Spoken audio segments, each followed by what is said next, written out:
nous entamons le Chumash Shemot, le deuxième Chumash de la Torah. On a l'habitude de le traduire mot à mot. Nom, Shemot, c'est les noms. Mais je vous propose tout de suite une nouvelle traduction et on va l'expliquer, l'identité. Pas les noms, mais l'identité. Ensuite, on a fait un tableau dans lequel on veut montrer que le Chumash Shemot se divise en trois parties. La première partie, l'esclavage et la sortie d'Égypte. Ensuite, le don de la Torah. Et ensuite, le Mishkan. Je suis encore dans l'introduction. Le soir du Seder, nous avons 4 coupes. Arba kosot. Et nous allons expliquer que les 4 coupes correspondent aux 3 étapes du processus de délivrance. Ça veut dire, dans la paracha de cette semaine, si vous ouvrez le texte au début de la paracha de cette semaine, Dieu va utiliser 4 expressions dans lesquelles il va nous parler des étapes du processus de délivrance. Alors, dans le langage biblique, ça s'appelle Veotseti, Veitzalti, Vegaalti. Ensuite, Velakarti. Et ensuite, Ve'eveti. Alors maintenant, je traduis tout doucement. Si je reprends le vocable de la Torah. Ah, ça marche pas? Alors, voilà, je reviens. Si je reprends le vocable de la Torah, nous avons 5 étapes dans le processus de délivrance en Égypte. Dans le processus de délivrance, par exemple, c'est une erreur, pas en Égypte, dans le processus de délivrance dans sa globalité. Les 3 premières étapes, c'est en rapport avec l'Égypte. Ça veut dire, je vais vous faire sortir, je vais vous libérer et je vais vous délivrer. Et tout ça, c'est en rapport avec l'Égypte. Tout ça, c'est la première partie du Chumash Shemot.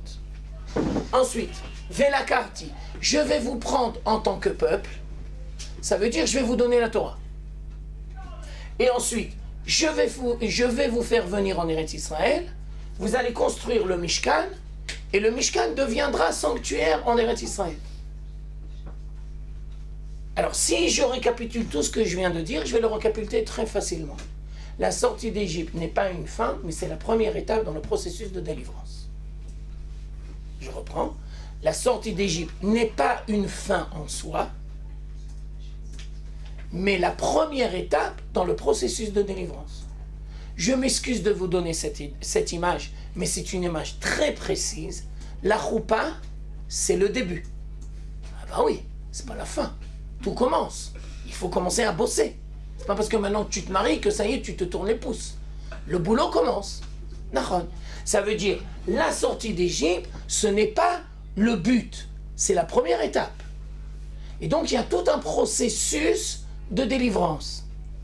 Quand tu comprends ce qu'on est en train de voir là, alors maintenant, je fais un parallèle très rapide. Aujourd'hui, nous sommes dans Yemot HaMashiach.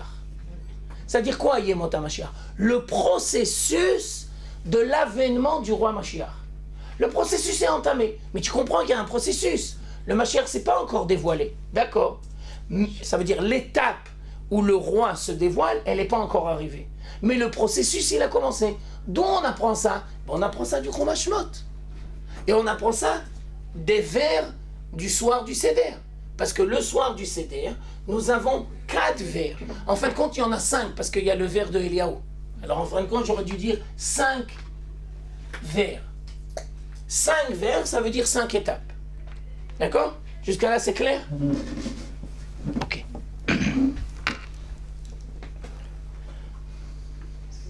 Oui. Quand vous parlez de Géoula, j'ai lu dans un devoir écrit D'accord. que le Sefer Shemot, ça peut se faire à Galout et à Géoula. Ouais, ben c'est exactement ce qu'on est en train de dire. C'est un autre nom. Ouais, c'est exactement ce qu'on est en train de dire. Alors maintenant, à la lumière de ce que Tsiona vient de dire, nous avons un grand commentateur qui s'appelle Nachmanide. Nous avons un grand commentateur qui s'appelle Nachmanide. En hébreu, il s'appelle le Ramban.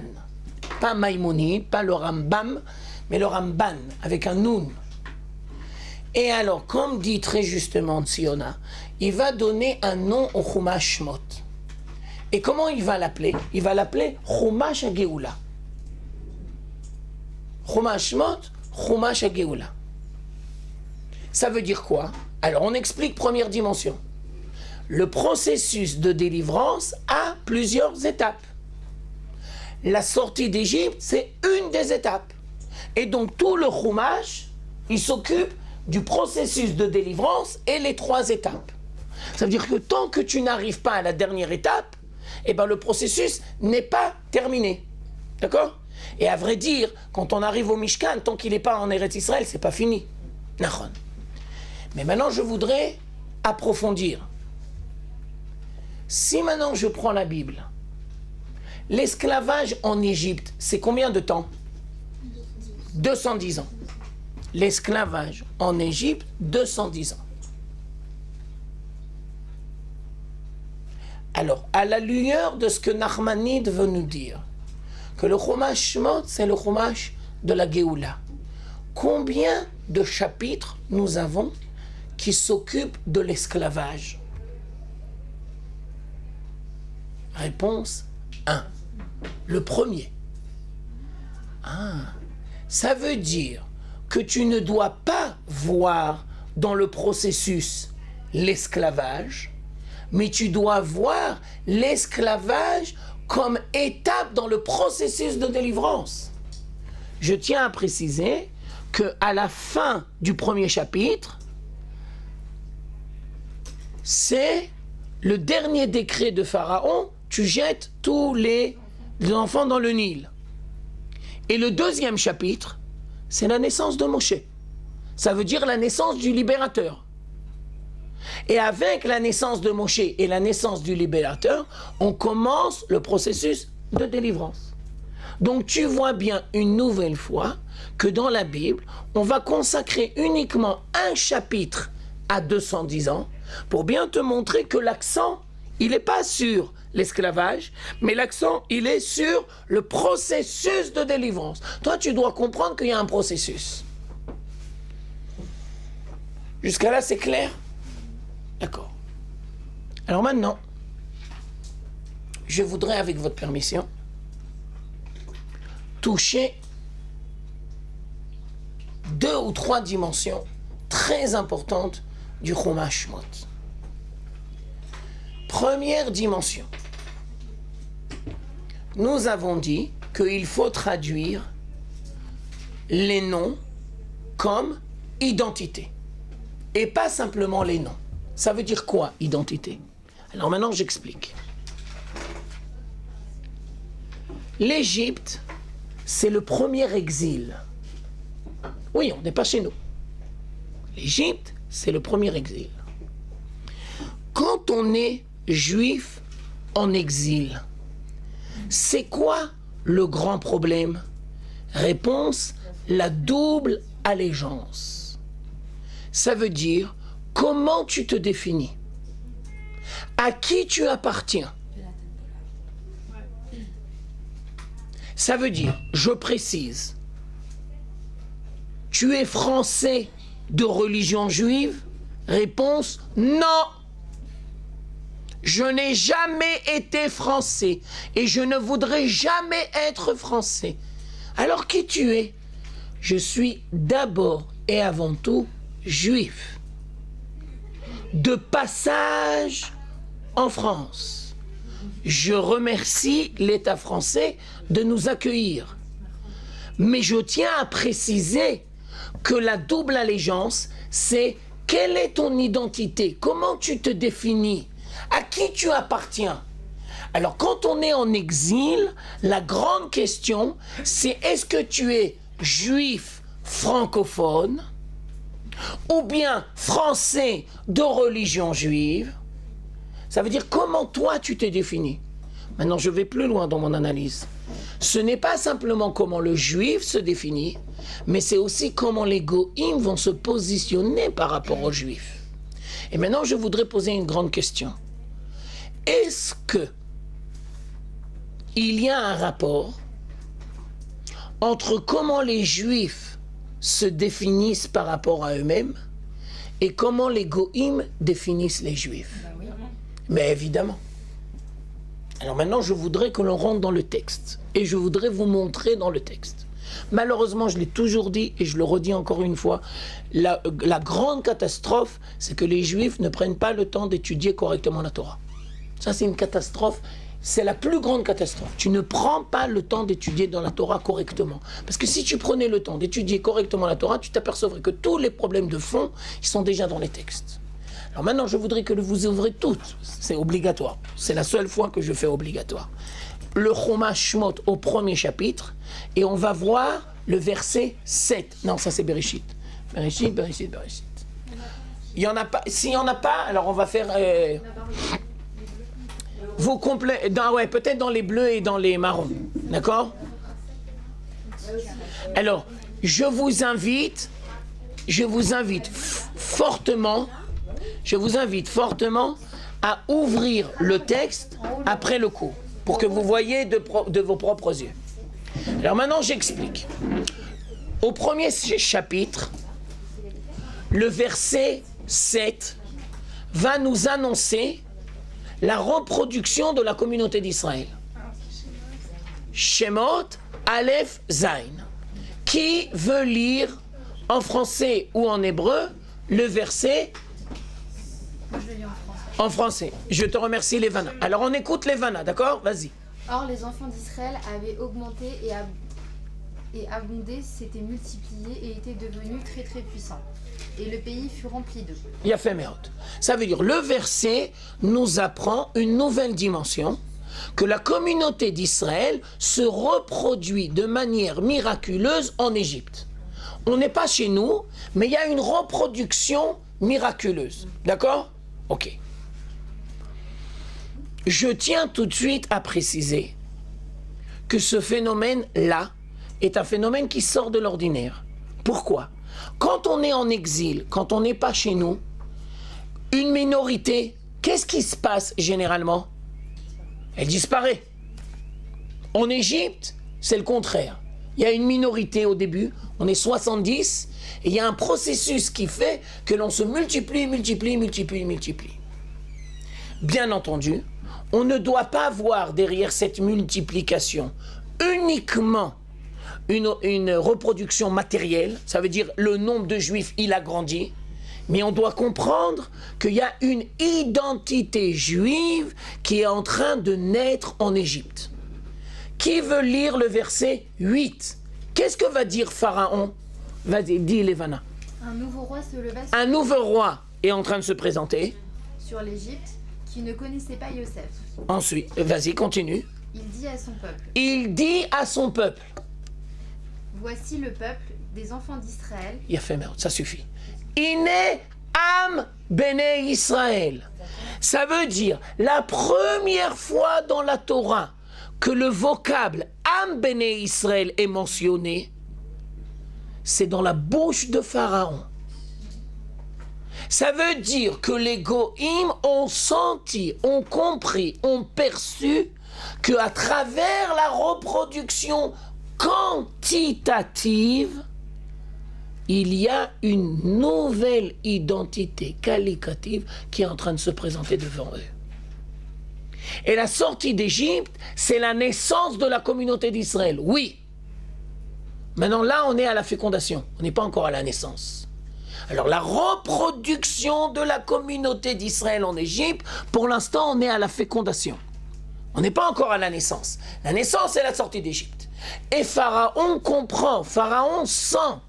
Ça veut dire Pharaon, qui est égyptien de nature, perçoit qu'il y a en Égypte, à travers la reproduction de la communauté d'Israël, une nouvelle identité. Alors, il y a plusieurs questions. Vas-y, Tsiona, après c'est ton tour, vas-y. D'accord. Bon, moi, j'ai pas lu Rachid. Comment on l'explique? Ouais, il y a différentes explications. C'est pas très important. Soit tu dis il le connaît, soit il l'occulte, soit c'est un nouveau. Zelo Meshane. Alors, dans quel cas où Nahon, Zelo Meshane. Il sent que, d'accord? Il sent qu'il y a un nouveau truc. Moi aussi, c'est à propos du roi. Ah, d'accord, ok, très bien. Est-ce que c'est un roi égyptien ou est-ce que c'est parce que c'est Al-Mitzraïm? Oh non, c'est un roi égyptien. C'est un nouveau roi égyptien. Alors, Tsiona, il a raison, il y a deux commentateurs. Il y en a qui disent, il connaissait avant Yosef, il connaissait, mais il décide d'occulter. Par rapport à Yosef, est-ce que c'est Pharaon, un pharaon? Oui, un pharaon, parce que pharaon, c'est une dynastie. D'accord? Pourquoi c'est Al-Mitzraïm? Non. Redis-moi le texte.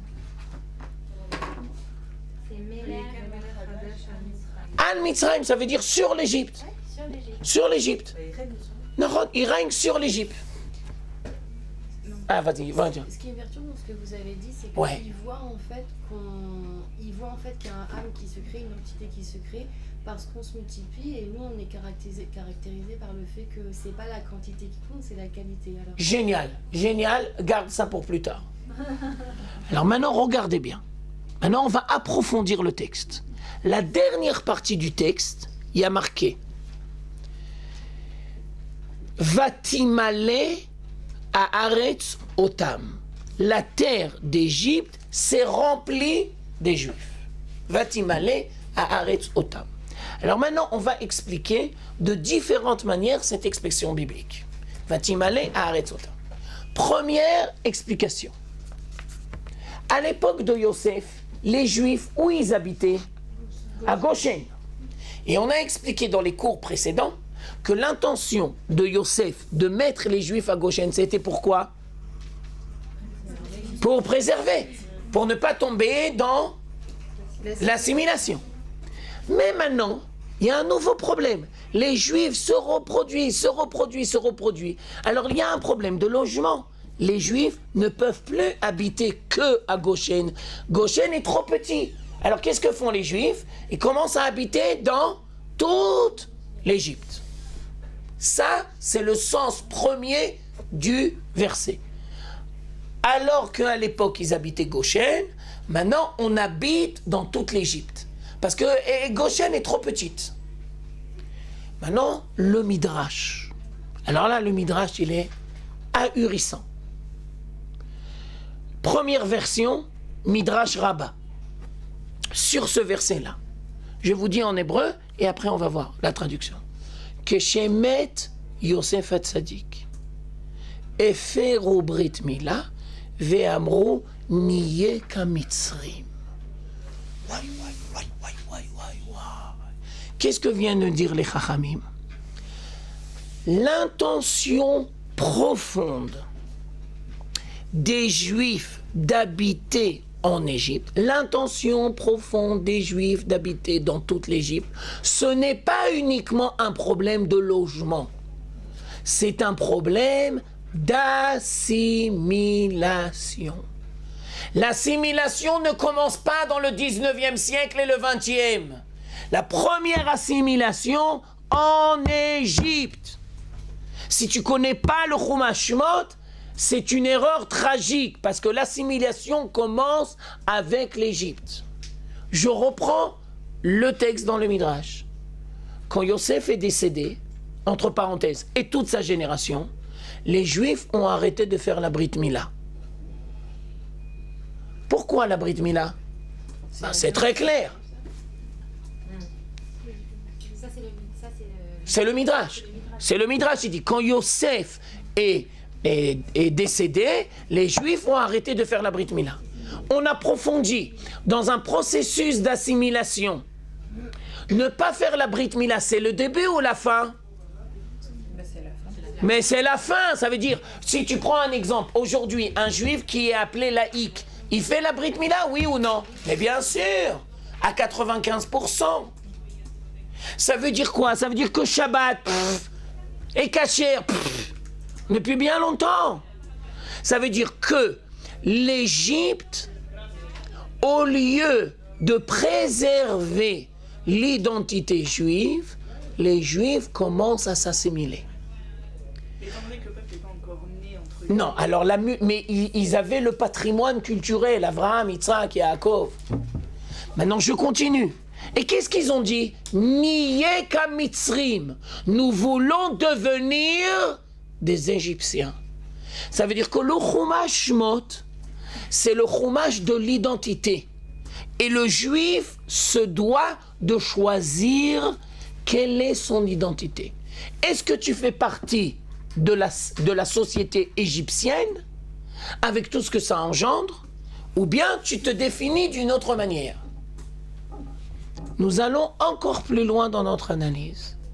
Le Midrash nous propose une assimilation religieuse. On arrête de pratiquer les mitzvot. Entre autres, la Brit Mila.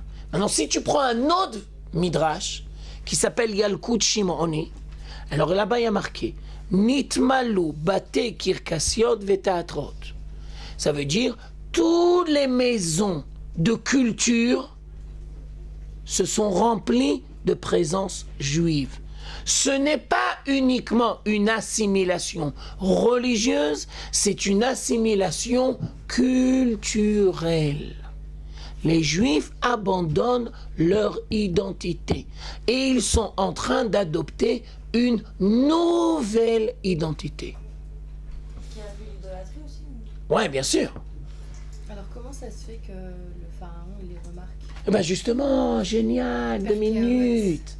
Génial. Alors, nous sommes... Non, maintenant je vais te répondre. Maintenant je vais y répondre. Nous sommes dans un processus d'assimilation. Maintenant, je vais plus loin. Ça veut dire quoi un processus d'assimilation? Un processus d'assimilation, c'est que tu veux tout faire pour être accepté de l'autre. Et tu es prêt à mettre de côté toutes les valeurs qui te sont chères pour être reconnu de l'autre. Alors le Midrash Rabbah, il continue. Alors là, ça va encore plus loin. Ukshera'a akadosh baruchu kar. Quand Dieu a vu le phénomène d'assimilation. Afar akadosh baruchu a'avatam shel hamitzrim elehem lesin'a. Dieu a changé le cœur des Égyptiens et il a transformé l'amour que les Égyptiens avaient pour les Juifs en haine. Ça veut dire maintenant ce n'est plus uniquement un phénomène d'assimilation, c'est un phénomène d'antisémitisme. Ça veut dire, selon la lecture juive de l'histoire, selon la lecture juive de l'histoire, l'antisémitisme est le reflet de l'assimilation. Dans Perkei Avot, c'est écrit. Si Non. le juif fait Kiddush Hashem, le goy fera l'Avdallah. Il a fait Si bien. le goy ne fait pas la Kiddush Hashem. Ça veut dire quoi? Alors tu as entièrement raison et on va reprendre tout doucement les paroles de Levana. Ça veut dire, écoutez bien ce que je veux dire parce que c'est compliqué et ça va me prendre du temps avant de bien expliquer. L'antisémitisme sera toujours lu comme symptôme. L'antisémitisme est un symptôme. Ça veut dire quoi? J'explique. Que une partie des goïms et la haine des juifs, ça on le sait. On n'a pas besoin des textes pour nous apprendre ça. Que les goïms ont du mal à reconnaître l'identité juive, ça on le sait. On n'a pas besoin de la Torah pour ça. Ce que les textes veulent nous apprendre, c'est que quand tu vois l'antisémitisme, tu dois comprendre que c'est un symptôme. Ça veut dire que Dieu utilise la haine des goïms contre la communauté d'Israël pour réveiller la communauté d'Israël qui s'est endormie en exil.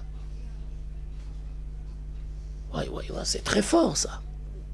Je reprends. Dieu utilise la haine des goïms contre les juifs pour réveiller la communauté d'Israël qui s'est endormie en exil. Ça veut dire quoi la communauté d'Israël qui s'est endormie en exil? Alors d'abord, je vous donne une première explication. Pourquoi les Juifs ont été en Égypte? La famine. Parce qu'il y avait la famine. Il y a fait, mais heureusement que les Vana est là. Il y avait la famine. Alors si les Juifs, ils étaient sincères et honnêtes avec eux-mêmes, quand la famine est finie, qu'est-ce qu'ils doivent faire? Rentrer chez eux. Ils n'ont rien à faire en Égypte. On n'a rien à faire en exil. Non, on n'a rien à faire en exil. C'est une erreur de parcours. On n'aurait jamais dû arriver en exil. On ne peut pas être sincère avec soi-même quand on n'est pas chez nous. C'est vrai à titre personnel et c'est encore plus vrai à titre collectif. Tu te devras toujours de te respecter. Tu te devras toujours de savoir qu'est-ce qui est bon pour toi. Je m'excuse, c'est un cours de filles. N'attends jamais que ton mari le comprenne tout seul. Dis-lui à l'avance. C'est bon pour toi ou c'est pas bon pour toi? N'attends pas que l'autre comprenne. Tu dois savoir définir, indépendamment de l'autre, quelle est ton identité. Et après, tu décides de la partager avec quelqu'un d'autre parce que tu vois des bons aspects qu'il y a chez lui. Lui, il prend tes bons aspects et toi, tu prends tes bons aspects. Je t'écoute. Est-ce que ça veut dire que Youssef, comme Yitzhak, il a un petit peu traîné et qu'il n'a pas prévu de... Non, Yosef, il avait dit, mais les Juifs n'ont pas voulu écouter. Il a dit quoi? Il faut rentrer. Pakod, pakadeti, il faut rentrer. Maintenant, je vous dis encore un autre truc, et ça, malheureusement, en éducation, c'est un grand problème. Ça ne sert pas toujours de dire les choses. Pourquoi? Parce que si l'autre n'est pas mûr, ou que l'autre, il n'a pas envie d'écouter, bah, tu peux dire, hein. Ça avance pas grand-chose. Ça veut dire que je vais encore plus loin dans mon analyse. Des fois, ça avance pas grand-chose à faire des cours de Torah. Bah oui, parce que si la personne n'est pas suffisamment mûre pour intégrer ce que tu es en train de lui dire, eh ben, d'accord, ça rentre là et ça sort de l'autre côté. Ça sert à rien de dire, par exemple, je donne un exemple, ça sert à rien, mais absolument à rien, de prendre les cours de Tobiano, de revenir en France et de commencer à faire du sionisme à tire-larigot. Mais ça sert non, ça sert absolument à rien. Pourquoi? Première explication, parce que tu ne comprends pas dans quelle planète ils sont. Et je tiens à préciser que Israël et la France, c'est pas 4000 kilomètres, mais c'est deux planètes complètement différentes. Ça, c'est un. Donc, ça sert à rien de dire les choses. Et deuxièmement, si tu n'es pas suffisamment mûr pour intégrer le message, eh ben, ça sert à rien qu'on te le dise. Nahon. Alors, je reprends. Le texte du Midrash est en train de nous dire, et maintenant, je reprends par rapport à ce que tu m'as dit tout à l'heure, Lévana, et par rapport à ce que tu viens de me dire. Quand Pharaon va dire, mais c'est les Juifs, et la suite du verset, et donc on va commencer à faire des décrets, ça veut dire que c'est le début de l'antisémitisme qui est la conséquence de l'assimilation. Ça veut dire que le verset 7, c'est l'assimilation, et le verset 8, c'est l'antisémitisme. Le verset 7, c'est les Juifs qui veulent s'intégrer dans la société égyptienne. Le verset 8, c'est le rejet de Pharaon qui dit « 2 minutes, vous n'êtes pas chez vous. On ne vous veut pas, nous. On ne vous veut pas. » Ça veut dire que quand le goy, il est antisémite, qu'est-ce que toi, tu dois comprendre? Par.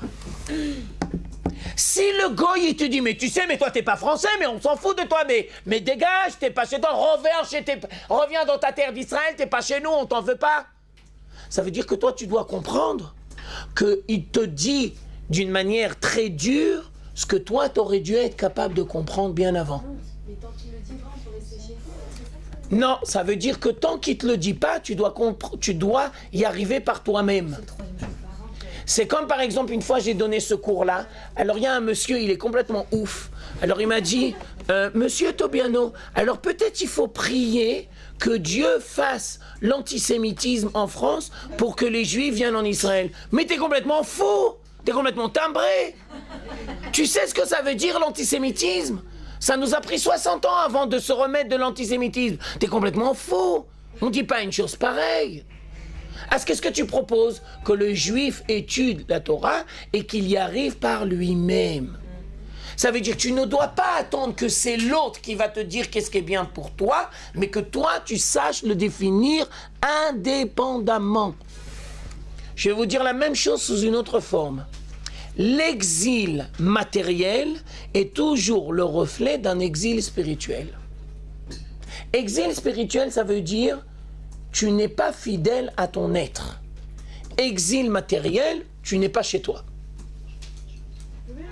Ouais, l'exil matériel est toujours le reflet d'un exil spirituel. Je vais vous dire la même chose sous une autre forme. Pourquoi on fait des erreurs dans la vie? Réponse, parce que soit on est trop présent, soit on est trop absent. Ça veut dire, pourquoi on a des problèmes dans les relations? Réponse, parce que tu ne sais pas définir ta place. Tu ne sais pas définir le juste milieu. Combien je dois être proche et combien je dois être loin. Si je suis trop proche, il y a des conséquences négatives. Si je suis trop loin, il y a des conséquences négatives. Alors quand tu ne sais pas te positionner avec les autres, ça veut dire que tu es en exil spirituel. Ouais, c'est-à-dire l'exil matériel, c'est on est en Égypte. C'est le reflet d'un exil spirituel. D'accord? Ça veut dire, je vais te dire la même chose sous une autre forme. Faites attention, c'est une question piège. Est-ce que l'on peut être en Israël? Ça veut dire qu'il n'y a plus d'exil matériel, mais on reste spirituellement encore en exil? Mais bien sûr! Chez nous dans le shtetl, chez nous dans la plaine du shtetl. Ça veut dire tu vis à Jérusalem. Ça veut dire tu sors de l'exil matériel. Tu es en Israël, mais dans la tête tu es en exil. Ça suffit pas d'être à Jérusalem. Il faut retrouver son identité hébraïque originelle. Il faut faire sortir la galoute de notre tête. Alors maintenant on explique.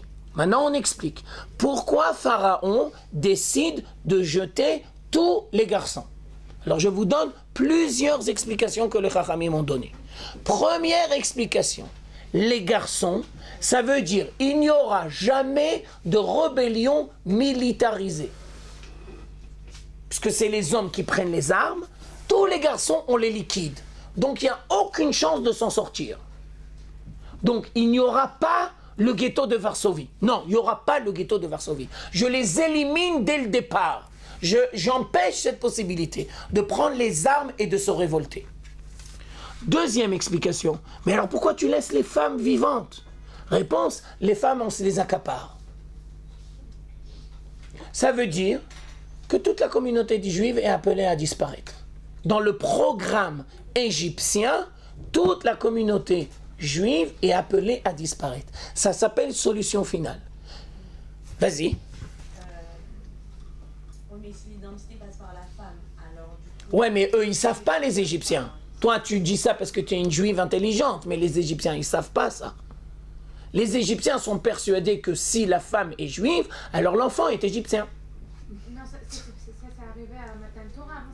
Non, non, non, non, non, non. Ça a toujours été par la mère. Non, ça passe toujours par la mer. Je ne sais pas si vous avez remarqué, puisque tu poses très bien comme question. S'il y avait Agar, alors pourquoi on a besoin de Sarah? Ça passe par la mer. Si Abraham a donné naissance avec Agar à Ishmaël, quel est le problème? Non, on ne veut pas Abraham, on veut Abraham et une mère juive.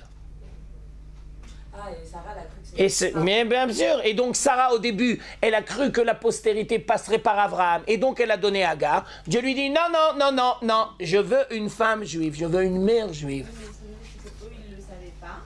Oui, mais après ça s'est passé. Après c'est passé, après qu'il y a eu Sarah, ils ont compris le principe. Non, mais eux, ils ne le savaient pas, enfin, les pharaons en Égypte. Parce que... Oui, non, mais les Juifs auraient dû le savoir. Les Juifs le savaient. Mais si c'est dans la femme, alors la femme, elle n'aurait pas abandonné ce côté... Eh bien justement, c'est ça que je vais te dire plus loin dans le cours, j'avais l'intention de le te dire. Qu'est-ce que les femmes en Égypte font? Elles sauvent les... Il a fait merde. C'est-à-dire que les femmes, ils ont tous compris. Et les femmes, ils savent que ça passe par eux. Et donc, ils font tout pour mettre au monde les enfants et les protéger. Parce qu'ils savent que ça passe par eux. D'accord? Alors, je reprends. Quand on termine le premier chapitre du Chumash Shemot, on est dans la solution finale. apparemment, on n'a aucune solution pour s'en sortir. Parce que les hommes sont liquidés et les filles sont accaparées. Ça veut dire que quand tu lis le Chumash Shemot, tu dois comprendre que Shemot, c'est la première Shoah. Tu ne dois pas apprendre la Shoah pour poser les questions. Et j'espère que dans les cours prochains, on aura le temps de le voir. Tu ne dois pas attendre la Shoah pour poser « Mais où il est Dieu ?» pendant la Shoah. Tu dois poser la question « Mais où il est Dieu dans le Chumash Shemot ?» Où il est Dieu pendant qu'on est dans le Chumash Shemot? Si tu attends la Shoah, ça veut dire que tu n'as rien compris. C'est-à-dire que tu n'étudies pas correctement le texte de la Torah. Tu ne comprends pas ce que la Torah te raconte. Alors, Shoah, c'est l'Égypte. Et donc, on n'a aucune chance de s'en sortir, apparemment. Le deuxième chapitre, c'est la naissance de Moshe Rabbeinu. Ça veut dire qu'il y a un processus divin. Matériellement, on n'avait aucune chance de s'en sortir. Si Dieu n'était pas intervenu, ben on serait disparu. Je me permets d'attirer l'attention que l'assimilation va engendrer qu'on va être au 49e degré d'impureté. Ça veut dire qu'on n'a aucune chance de s'en sortir, ni matériellement, ni spirituellement. Si ce n'est que Dieu va intervenir. Ça veut dire que le Chumash Shemot, il est là pour t'apprendre la dimension divine et éternelle de la communauté d'Israël. Je reprends, le Chumash Shemot est là pour t'apprendre la dimension divine et éternelle de la communauté d'Israël. On ne parle pas des individus, on parle de la collectivité. Et si tu veux voir la présence divine sur terre, l'éternité de la communauté d'Israël. Alors regardez là, c'est très très profond ce que je suis en train de dire et je vais essayer de vous expliquer. Vous savez que dans un processus de conversion, on n'est pas intéressé à faire venir n'importe qui, n'importe comment. Et vous savez qu'un processus de conversion, c'est très difficile. D'accord ? Et on se doit de mettre des obstacles. On se doit de mettre des obstacles. Pourquoi ? Pour vérifier quelles sont les intentions. Ça ne vient pas, chas v'chalila, d'un mauvais sentiment, mais c'est pour voir les bonnes intentions de la personne. Alors maintenant, regardez bien. Le Dayan, il y a quelqu'un qui va se présenter devant lui. Et lui, il sait qu'il doit mettre des bâtons dans les roues. Qu'est-ce qu'il doit dire ? Comment il met des bâtons dans les roues ? Ah, je vois que vous le vivez dans votre chair, mais vous ne savez pas comment ça marche. Alors je vais vous dire. Le premier truc, il faut savoir les arguments que le Dayan il va dire. Le Dayan il va dire, mais à quoi ça sert que tu vas faire la Torah, ma fille ? Tu es très bien comme ça. Tu es très bien comme ça. Pourquoi ? Parce que si tu vas faire la Torah et qu'après tu ne vas pas la pratiquer, c'est du chilul Chlet. Pourquoi tu vas te prendre des coups ? Reste là où tu es. Tu as que 7 lois de Noachid. Ben c'est pas grave, fais les 7 lois. Maintenant, c'est pas 7. Si tu vas rentrer dans la communauté d'Israël, combien tu vas en avoir ? 613. Pourquoi tu vas te casser la tête ? D'accord ?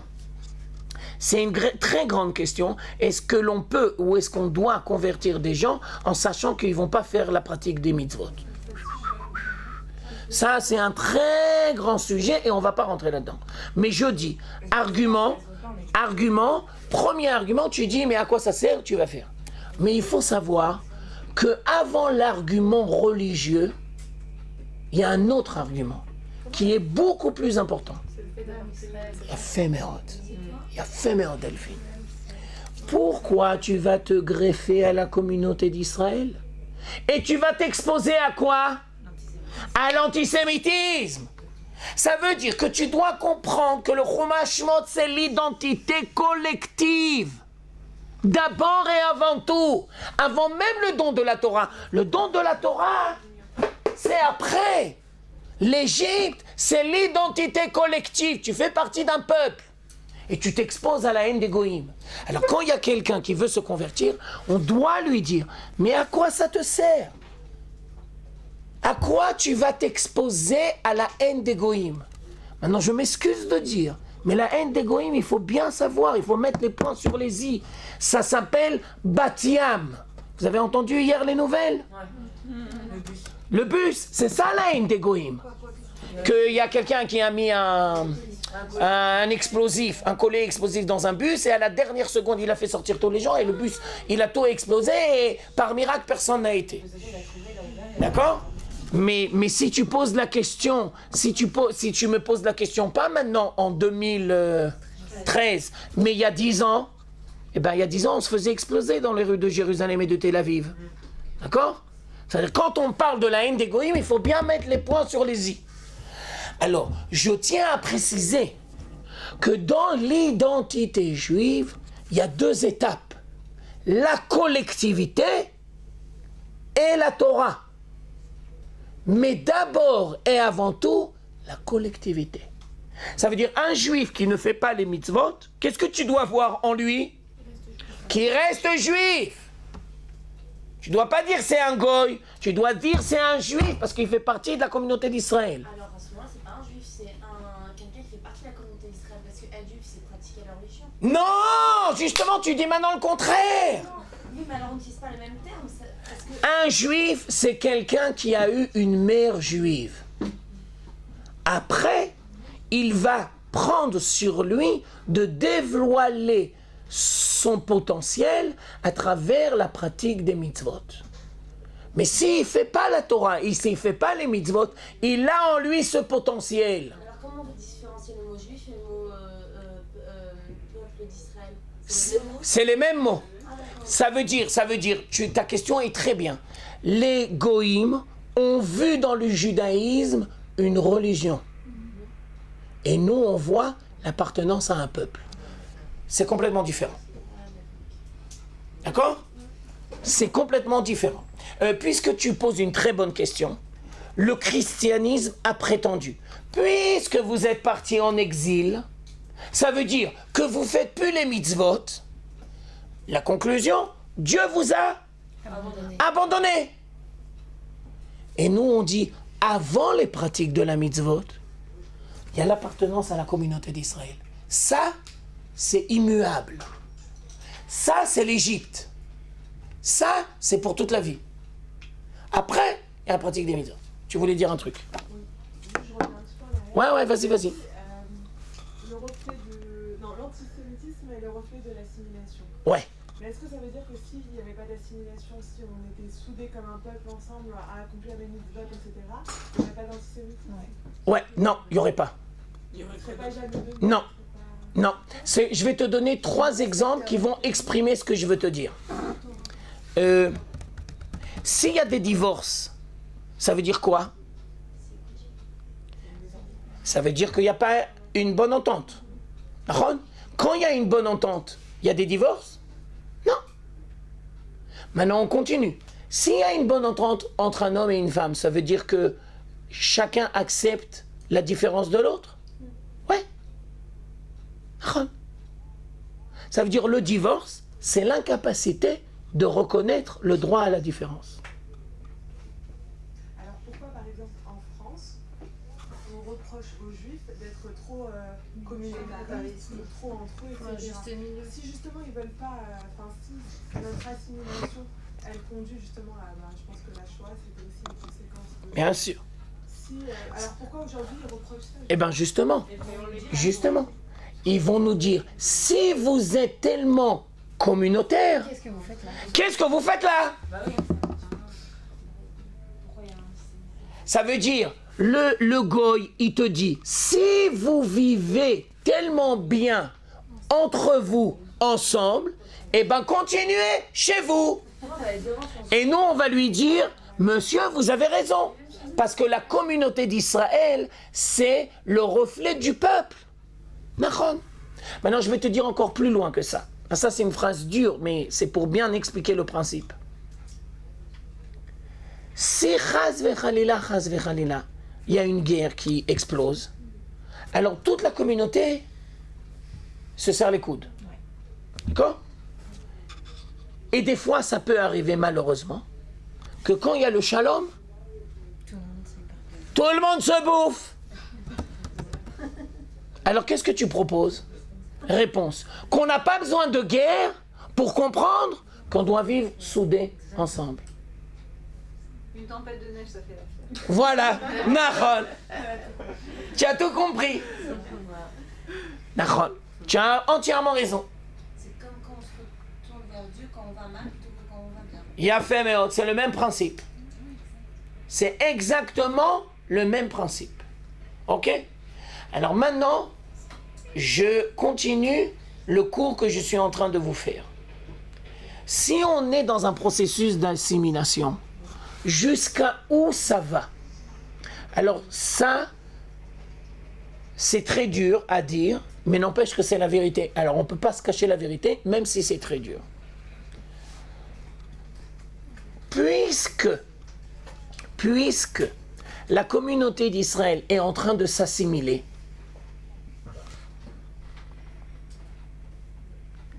la seule manière de sortir d'Égypte, c'est que le processus soit miraculeux. Je reprends parce que c'est très important. Puisque la communauté d'Israël est dans un processus d'assimilation, ça veut dire que par eux-mêmes, ils ne sont pas capables de comprendre. Et que par eux-mêmes, ils ne sont pas capables de sortir. Alors Dieu, il est obligé de prendre la machine en marche. Et le phénomène de la sortie d'Égypte est un phénomène miraculeux parce que les Juifs ne sont pas capables de sortir par eux-mêmes. Je vais plus loin dans mon analyse. Si tu vis correctement ton judaïsme, tu dois comprendre par toi-même qu'est-ce que tu dois faire. Tu ne dois pas attendre que Dieu te le montre. Tu comprends par toi-même. Ça veut dire, alors là c'est fantastique, que quand le phénomène est miraculeux, ça veut dire que le niveau spirituel de la communauté d'Israël, il est très bas.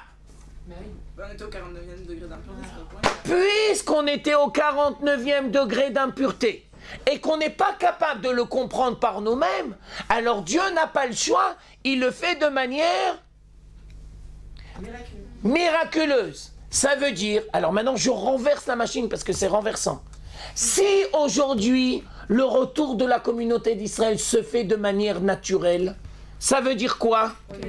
Ça veut dire qu'on est dans un niveau qui remonte, parce qu'on comprend qu'on doit le faire par nous-mêmes. Et on n'attend pas que Dieu, il intervienne. Mais c'est une intervention de Dieu. Oui, mais c'est caché. C'est nous qui devons prendre nos responsabilités. C'est nous qui devons assumer les choix de nos conséquences. 2 minutes, Lévana. Alors regardez bien. Ouais. Maintenant regardez bien. Ça, c'est une question piège. Et malheureusement, on enseigne tellement mal la Torah que les gens y comprennent rien. Mais c'est pas leur faute, c'est parce que les profs font pas correctement le travail. Alors je vous pose une question piège et je vous invite à ressortir ce que je vais vous dire le soir du Seder. Tout ce qu'on est en train de faire là maintenant, c'est le soir du Seder. Alors, première question. Combien de Juifs sont sortis d'Égypte? 70. Alors, les femmes intelligentes disent 1/5. Ils ne veulent pas se mouiller. 1/5. C'est une réponse juste, mais elle n'est pas suffisamment précise. Alors, regardez maintenant, regardez bien ce que je vais vous dire. 600 000, c'est les hommes de 20 à 60 ans. 600 000, c'est les hommes de 20 à 60 ans. Alors, puisque chacun, il a une femme, Et 6 enfants. 1 200 000. Et les 6 enfants. Ensuite, 6, pendant 210 ans, on va arrondir à 6 millions. Maintenant, je me permets de vous dire que là, on est à 7. Maintenant, je me permets de vous dire qu'il faut rajouter ceux de 0 à 20 et il faut rajouter ceux de 60 à 120. Ça veut dire que la sortie d'Égypte, c'est 10 millions de personnes. Ah oui. La sortie d'Égypte, c'est 10 millions de personnes. Ça veut dire qu'il y avait 50 millions de Juifs. Il y a fait, merci Nancy, c'est ça que je voulais dire. Ça veut dire que s'il y a 1/5 qui sont sortis, ça veut dire qu'en Égypte, il y avait 50 millions. Tu comprends pourquoi la sortie d'Égypte, c'est la base de la croyance et pas la création du monde? Et ça, je prépare le truc du cours. Ça veut dire, je comprends, ici on est à 7 millions et on arrondit, tu fais 3 millions, de 0 à 20 et tu fais de 60 à 120, tu fais la moitié, on arrive à 10 millions. Mais 10 millions, c'est ceux qui sont sortis. Maintenant, je m'excuse parce que ce que je vais dire, c'est très dur, mais c'est les Chachamim qui vont nous dire. Parce qu'est-ce qu'ils sont arrivés aux 40 millions? Il a fait merde. Ils sont morts pendant l'obscurité. Les 4/5 de la communauté d'Israël sont morts pendant l'appelée de l'obscurité. Ça veut... 600 000 et 600 000, c'est 1 200 000, c'est les hommes et les femmes. 6 millions, c'est les enfants, pendant 210 ans. Ils en ont 6. Et les Chachamim, ils disent chaque fois, une portée, c'est 6. D'accord? Donc pendant 210 ans, tu arrondis à 6 millions.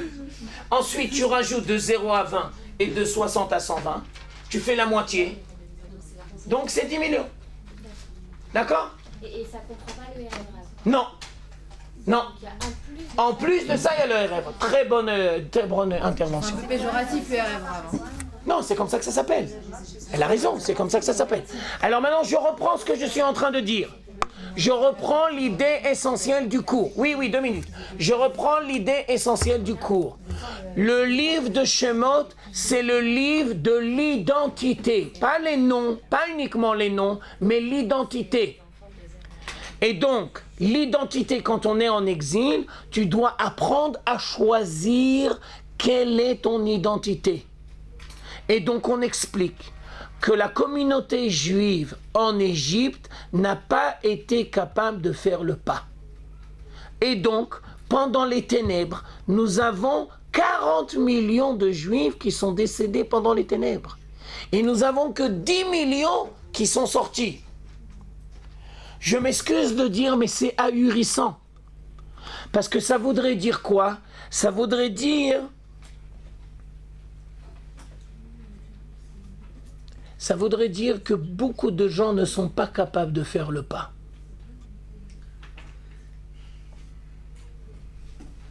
Ouais. Vas-y. Je peux comprendre qu'ils ne sont pas capables de faire le pas, mais de un, ils étaient tous esclaves, on est d'accord, parce qu'il y en avait qui avaient de bons niveaux sociaux quand ils habitaient en Égypte. Si tu me demandes mon avis, je pense qu'il devait avoir une minorité qui aussi avait des bons statuts. Une minorité. Ouais. Et deuxième chose, ils ont vu les miracles de Dieu. Comment est-ce qu'avec des miracles, ils se sont pas dit c'est le chemin à prendre? Je vais te dire, je vais te donner une grille d'analyse. C'est un peu compliqué, je vais essayer de le faire de manière très simple. Ce que tu reçois rapidement et que tu n'as pas œuvré pour l'intégrer, eh ben, ce qui vient rapidement, eh ben, il part rapidement. Ils n'ont pas saisi leur chance. Non, pas ils n'ont pas saisi la chance. Je vais te dire comme ça. Quand il y a des miracles, tu es spectateur. Eh ben, tu as du mal à devenir acteur. Quand c'est Dieu qui fait tout le boulot, eh ben, tu as du mal à faire le passage de spectateur à acteur.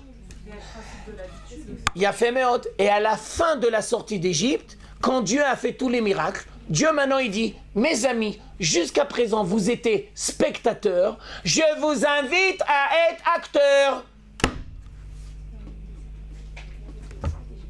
Le monde se divise en deux parties. Les gens qui regardent les nouvelles et les gens qui font les nouvelles. Ça n'a pas changé.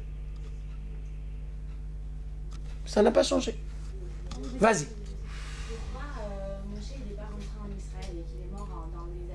Nahon. Alors ça, c'est encore une autre question. Ça pas, et tu as raison, c'est une bonne question, mais ce n'est pas vraiment en rapport avec ce qu'on est en train de dire maintenant. D'accord? Mais puisque tu poses une bonne question, alors je te donne une grille d'analyse. Moshe n'a pas terminé son travail. Tant que toute la communauté d'Israël, parce que Moshe a compris qu'il y aurait d'autres exils, tant que toute la communauté d'Israël n'a pas fini son boulot, Moshe, il ne peut pas rentrer. Parce que Moshe a compris que la génération qui allait rentrer, eh bien ça ne veut pas dire forcément qu'ils vont y rester. Non. Non. T'as compris? Le final qui méritait de rentrer, alors s'il y en a 4 millions qui sont morts et que 1 million pardon, 40 millions, et que peu qui sont rentrés parmi ce peu, il y en a qui sont même pas, et qui sont restés dans le désert. Non, Nahon, ils en font. Nahon, je suis entièrement d'accord avec toi. Maintenant, puisque tu poses une question géniale, alors je tiens à bien préciser. Il faut savoir qu'il y a une différence entre les hommes et les femmes. Ah bah oui, parce que les femmes n'ont pas fauté dans le faute du veau d'or, et les femmes n'ont pas fauté dans la faute des explorateurs. Alors, toutes les grand-mères qui étaient en Égypte, eh ben, ils sont rentrés en Eretz Israël. Mais pas les grands-pères. Nahon. C'est vrai, ça veut dire quoi, Moshe, il n'a pas fini son travail? Moshe. Pourquoi Hachem l'a repris s'il n'a pas terminé? Non, ça veut dire, parce que c'est un humain aussi. Ouais. D'accord? Mais Moshe veut nous indiquer qu'il risque d'avoir d'autres exils. Et donc, parce que Moshe est en dehors, ça veut dire que la communauté d'Israël sera aussi en dehors. Et donc, on doit continuer le travail. C'est pas fini. Ça veut pas dire qu'ils doivent revenir. Mais ça veut pas dire qu'il faut retourner en exil. Vas-y, je t'écoute. Ouais. Pourquoi on fait là, chez moi, ça vient après l'Égypte. Ouais. Mais pourquoi la sortie d'Égypte c'est maintenant et pourquoi c'est pas appelé ça qu'on fait ça par machin? Je vais te donner une explication personnelle. D'accord? Première explication, tu te prépares à Pessah. C'est-à-dire tu as eu le temps de bien maturer le Chumash Shemot, et donc normalement tu es appelé à arriver à Pessah correctement. Deuxième explication plus approfondie, Pessah ça sera toujours au printemps. Ça veut dire que l'exil c'est comme l'hiver. Ouais. L'exil c'est comme l'hiver. Ça veut dire quoi? L'hiver, tout est mort apparemment. Tout doucement, ça pousse. Le processus de délivrance, ça sera toujours comme le passage de l'hiver au printemps. Et donc, Pessah sera toujours au printemps. Parce que toi, tu crois que c'est l'hiver, ça veut dire on est en exil, on est complètement foutu, et tu dois comprendre que derrière les fagots, ça avance toujours. Et Dieu, il fait avancer sans arrêt le processus. D'accord? Ok. Pourquoi ces difficultés que les Juifs, à cette époque, et peut-être aujourd'hui maintenant encore aussi, ont cette difficulté à sortir, partir d'Égypte? Oh, ça c'est... Vous me posez des questions dures aujourd'hui. Hein? Top, ça veut dire que je fais correctement mon travail. Ok, alors je vais essayer de te répondre. Je vais essayer de te répondre. D'accord? Je m'excuse de vous donner cette image. Béhémet, je m'excuse, mais je crois que c'est la meilleure image que je peux. Juste une autre chose, pourquoi aussi des fois attendre même quand c'est le dernier moment, la dernière limite? Nahon. On ne part pas. Nahon. Alors, je vais essayer de te répondre, mais je ne suis pas sûr que je vais bien arriver. D'accord? Première dimension, l'homme a besoin de repères. Sortir de ces repères, c'est toujours difficile. Sortir d'Égypte, c'est adopter des nouveaux repères. C'est dur. Quand tu connais quelque chose et que tu t'es habitué à quelque chose, on te demande de sortir. C'est dur.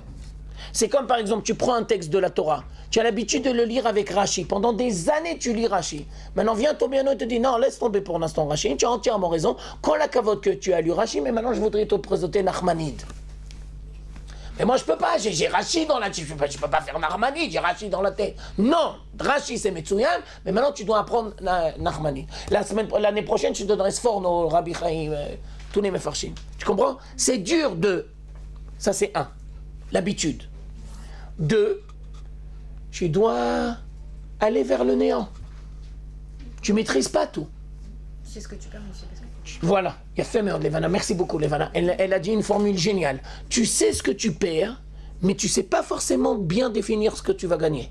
Et pourtant, il faut des fois que j'abandonne. Je suis d'accord, mais ça demande beaucoup de maturité, et ça demande beaucoup de émouna d'être capable de laisser tomber ce que tu connais et d'avoir confiance dans le futur que Dieu va t'aider. Je te donne une image et c'est une image très précise. En maths, ça s'appelle l'infini. Pourquoi? Alors on explique. Tu commences ta vie et tu vas créer ta vie. Mais il y a un moment où tu dois apprendre à fermer la boucle. Mais c'est dur de fermer la boucle. D'où je vais avoir les capacités pour fermer la boucle? Réponse, parce que tu sais qu'il y en a une autre qui va s'ouvrir et elle n'est pas moins que celle d'avant. Mais ça, il faut avoir de la émouna. Si tu n'as pas la émouna, si tu n'as pas confiance en toi et confiance en Dieu. Maintenant, je m'excuse, mais vous donne cette image. C'est pas moi qui le dis, c'est marqué dans les prophéties. La sortie d'Égypte, c'est comme le mariage. Je m'excuse de le dire, il faut être un peu fou pour se marier.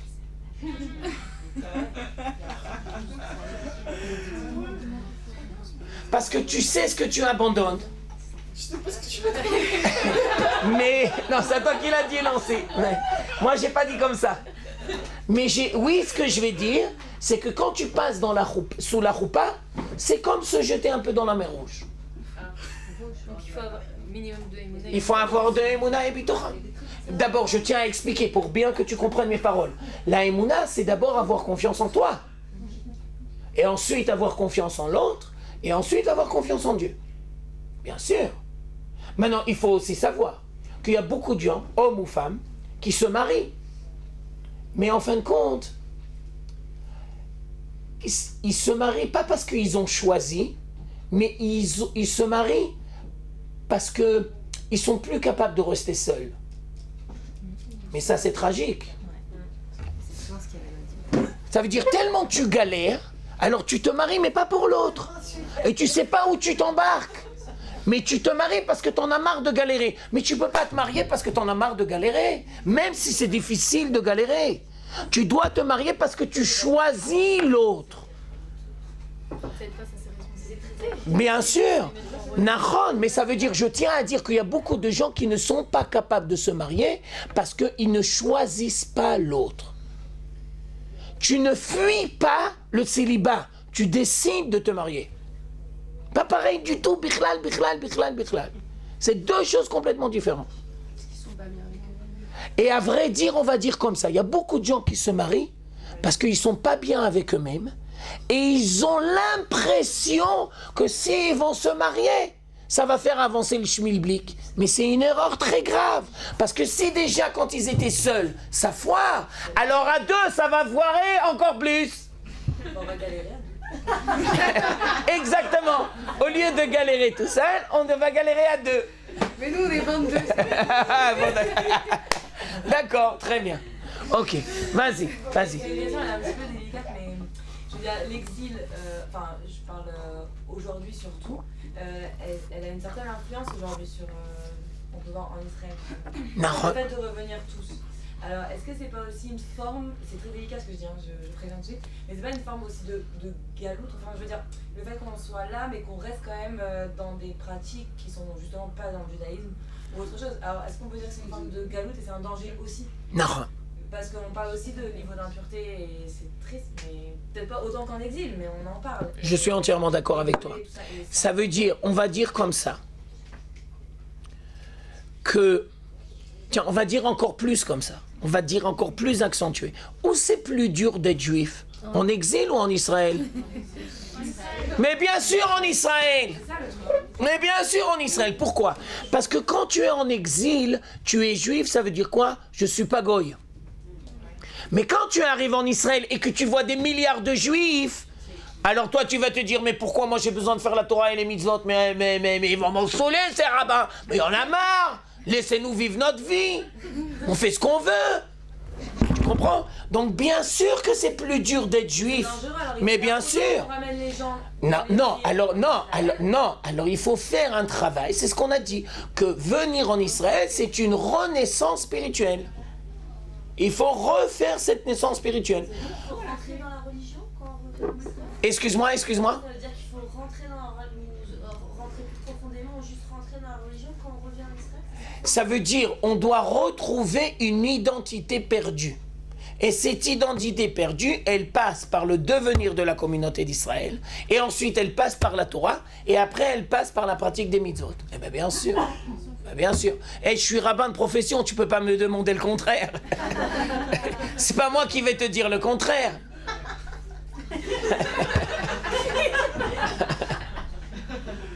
Ça veut dire, si tu attends de ma part que j'ai légitime la laïcité, On se posait la question en fait, on se disait est-ce que c'était ça l'idée que vous vouliez donner? alors ce que je veux dire, c'est que progressivement, tout doucement, avec un travail, avec une réflexion, chacun à son rythme, revenir en Israël, c'est une redéfinition, nouvelle naissance. Et donc, ça doit se faire forcément par le retour vers la communauté d'Israël, l'attachement à la communauté d'Israël et la terre d'Israël, et ensuite, en parallèle, tout doucement, un retour vers la Torah, bien sûr, mais ça doit se faire de manière sensée, réfléchie, choisie, guidée, accompagnée, chacun à son rythme, bien sûr, et ensuite, la pratique des mitzvot, tout doucement, tout doucement. Mais si on fait déjà la pratique des mitzvot, je comprends pas. Tu as non, elle m'a dit d'abord, que il y a peut-être des gens qui le font pas. Maintenant, je me permets aussi d'attirer ton attention qu'il y a des mitzvot individuels et il y a des mitzvot collectives. Par exemple, c'est un grand sujet, c'est bientôt la fin du cours. Si tu reviens en Eretz Israël et que tu étudies la Torah et que tu vas pas à l'armée, c'est un grand problème. C'est un grand problème. Parce qu'il y a des mitzvot qui sont individuels et il y a des mitzvot qui sont collectives. Mais après, il y a beaucoup de gens qui dénigrent le système de l'armée israélienne, c'est-à-dire... Nahon, mais nous, on n'est pas encore dans... Le fait que les gens ils perdent leur religion, ils deviennent au contraire... Alors Nancy, elle rentre dans le sujet. Oui, mais si je vais aller à l'armée, alors je vais devenir laïque. Réponse, l'armée ne fait sortir au grand jour que les problèmes qui étaient toujours latents. Mais il n'y a pas d'exception. Ça veut dire c'est pas l'armée qui va devenir laïque. C'est toi qui ne sais pas qui tu es. Et donc, tant que tu étais dans ta cellule, dans ton cocon, autour de tes parents, eh ben, ça se manifestait, mais peut-être pas aux yeux de tout le monde. Quand tu sors au grand jour, ça se manifeste aux yeux de tout le monde. Mais c'est pas le problème de l'armée. Il y avait des séquelles bien avant, mais c'est toi qui savais pas le voir. Ouais, mais après, on est influencé aussi. Même si la personne, elle a pas ce genre de problème après. Alors, tu as raison et tu n'as pas raison. Qu'il y ait une influence de la société sur l'individu, ça c'est vrai. Mais d'un autre côté, quand tu as une identité juive construite correctement, tu dois apprendre à avoir une carapace. Et on peut mettre ça des soldats qui ont 20 ans, quoi. Ah, excuse-moi. Pour des soldats qui ont 18, 20 ans. Et alors, je te donne un exemple, Stam. Tu prends toutes les filles qui sont là, ils sont passées par la fac. Tu vas à la fac, tu t'assimiles? Normalement, non. Normalement, non. Si tu vas à la fac, normalement, tu ne dois pas t'assimiler. Si tu t'assimiles, c'est le problème de la fac. Non, c'est toi qui n'as pas construit ton identité juive. C'est pas le problème de la fac. La fac, ils font leur boulot. C'est pas être religieux à l'armée, je comprends pas. Mais bien sûr que si, c'est ce que j'ai dit. Nahon, c'est ce que je lui ai dit. Elle dit, toi, elle dit non, c'est oui, mais il y a des influences négatives. Mais ça dépend de toi. Mais les influences, elles sont partout. Les influences, elles sont pas que dans l'armée, elles sont partout. Elles sont dans la rue, elles sont dans le travail, elles sont partout. Le fait de vivre avec eux toute la semaine. Mais alors je vais te dire, c'est la fin du cours. Des fois, on peut utiliser un espace stérile pour ne pas se mesurer aux influences négatives. Tu te crées un espace stérile. Je m'excuse de faire une généralité. Le judaïsme orthodoxe passionniste, il est champion pour créer des endroits stériles. Mais nous, on dit, on a besoin des fois des endroits stériles. Mais on propose aussi de faire grandir les gens. Parce que tu ne peux pas rester toute ta vie que dans des endroits stériles. Il faut apprendre et donner les outils aux gens pour les faire grandir. À ce que tu crées des endroits stériles, d'accord, mais tu ne peux pas réduire toute l'éducation à des endroits stériles. Alors bientôt, tu vas être dans le bus, dans la rue, dans les magasins. Attends, mais 2 minutes, alors quoi? Une femme, c'est pas le Satan. Ah, tu dois apprendre à gérer correctement ta relation avec des femmes. Mais les femmes, c'est pas le Satan. Ah, tu peux pas être dans un endroit stérile toute ta vie. Et on s'arrêtera là pour cette fois-ci. On aurait bien voulu continuer, mais non.